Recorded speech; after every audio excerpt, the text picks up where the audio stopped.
1 сарын хугацаанд төсөл хөтөлбөрийг хүлээж авнаа гэдээ ингээд зарсан гэж байгаа. Та өгöd төслөө өргөхөнд бол яаж төслөчгүй, яаж тусдагмагдах вэ?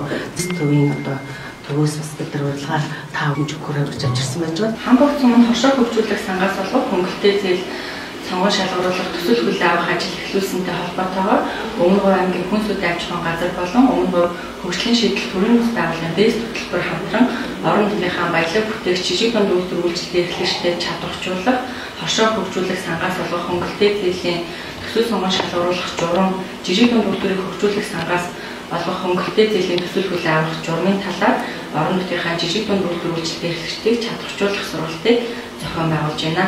За уг сургалтанд хамрагдсанараа жижиг дунд үйлдвэр үйлчлэгээ эрхлэгчид нь хууль журмыг танилцуулах болон төсөл хэрхэн боловсруулах вэ талаар мэдлэгтэй болох юм аа.